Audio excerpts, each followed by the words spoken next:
তেওঁ কৰাচী বিমানবন্দৰত যোৱা নাছিল, তেওঁ আটাৰি দি পাকিস্তানত প্ৰৱেশ কৰিছে। গতিকে ছ'চিয়েল মিডিয়াত কোনে প্ৰকাশ কৰিছে সেইটোৰ লগত আমি কথা নহয়।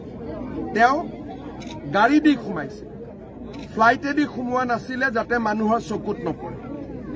ফ্লাইটেদি যোৱা নাই, তেওঁ গৈছিলে গাড়ী দি।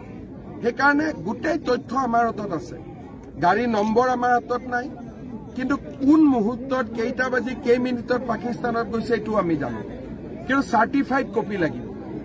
মই জানাখিনিতো ক'লে মোক বিশ্বাস নকৰিব। এই চাৰ্টিফাইড কপিখিনি আনিবৰ কাৰণে মোক 10 ছেপ্টেম্বৰলৈকে সময় লাগে। কংগ্ৰেছৰ সংসদ এজনে ইছলামাবাদত 15 দিন আছিল, আৰু ইছলামাবাদত চাবলগীয়া একো নাই। যেনেকে ভাৰতত আহিলে জয়পুৰ চাই, অসম চালে, চৰাইদেউ চালে, তাত চাবলগীয়া একো নাই। তাত খালি সন্ত্ৰাসবাদীৰ কেম্পে আছে আৰু একো নাই। 15 দিন কেনেকে কটাল, আৰু তেওঁক তাতে কোনে হোটেল কোনে দিলে, গাড়ী মটৰ কোনে দিলে, এই কথাখিনি আমাক জনাব লাগে। নাম্বাৰ 1, কাৰণ এই কথাবোৰ ৰাষ্ট্ৰীয় নিৰাপত্তাৰ সৈতে জড়িত। দ্বিতীয়তে, সংসদগৰাকীৰ পত্নীয়ে প্ৰথমতে পাকিস্তানত কাম কৰিছিল। পাকিস্তানৰ পৰা দৰমহা লৈছে, মই তাত আপত্তি নকৰোঁ। ভাৰত আৰু পাকিস্তানৰ মাজত তেওঁ 19 বাৰ অহা যোৱা কৰিছে, তাতো মই আপত্তি নকৰোঁ। এবাৰ মিলিটাৰীৰ অফিচাৰ এজনকো ভাৰতত লৈ আহিছে, তাতো মই আপত্তি নকৰোঁ। কিন্তু যেতিয়া ভাৰতত তেওঁ চাকৰি কৰিব, ভাৰতত চাকৰি কৰা মানুহৰ দৰমহা পাকিস্তানৰ পৰা আহিব পাৰে নেকি? এইটো মোৰ দ্বিতীয় প্ৰশ্ন। তৃতীয় প্ৰশ্ন, তৰুণ গগৈ ডাঙৰীয়াৰ নাতিনীয়ে দুইটাই নাবালক, সৰু। ডাঙৰ হৈ কোনোবা দেশৰ নাগৰিকত্ব লওক, কথা নাই। কিন্তু সৰু অৱস্থাত মোৰ দেউতা যদি ভাৰতৰ লোকসভাৰ সাংসদ আৰু মোৰ ল'ৰা ছোৱালী যদি সৰুতেই ভাৰতীয় নাগৰিক নহয়, তাৰো এটা প্ৰশ্নৰ উত্তৰ আমি দিব লাগিব নে?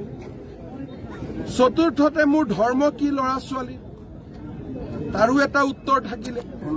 গতিকে এই প্ৰশ্নবিলাক আমি কংগ্ৰেছ দলক সুধিছো, সংসদগৰাকীক সুধিছো, উত্তৰকেইটা দিয়ক। মোৰো ভুল হ'ব পাৰে যে নহয় মুখ্যমন্ত্ৰী মিছা হৈ গ'ল, বোলে মোৰ পত্নীয়ে দৰমহা লোৱা নাই পাকিস্তানৰ পৰা, ঝামেলা মৰি গ'ল। মই পাকিস্তানত যোৱা নাই, ঝামেলা মৰি গ'ল। বোলে মোৰ ল'ৰা ছোৱালী 100% ভাৰতীয়, 100% গৌৰৱী অসমীয়া। কোন হিমন্ত বিশ্ব শৰ্মা? মোৰ কথাৰ কি ভেলু আছে? ছেপ্টেম্বৰলৈকে কি সময় লৈছে? কিহৰ কাৰণে? মই মুখেদি ক'লেতো নহ'ব। পাছপৰ্টৰ কপিটো নিদিলে আপুনি বিশ্বাস কৰিব জানো? দৰমহা যে পাকিস্তানৰ পৰা লৈছে, বেংক একাউণ্টৰ ষ্টেটমেণ্টটো নিদিলে আপুনি বিশ্বাস কৰিব জানো?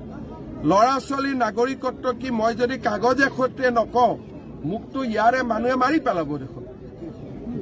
গতিকে কাগজখিনিও সংগ্ৰহ কৰিব লাগিব। সংগ্ৰহ কৰাৰ প্ৰক্ৰিয়া SITয়ে জাৰি ৰাখিছে। বিধানসভাতো মই কৈছিলো, আজি ছেপ্টেম্বৰ ডেটটো মই নতুনকৈ দিয়া নাই, প্ৰথমৰ পৰাই ছেপ্টেম্বৰ কৈছো। আগতে ছেপ্টেম্বৰ কৈছিলো, ছেপ্টেম্বৰ মানে 30 তাৰিখ হয়।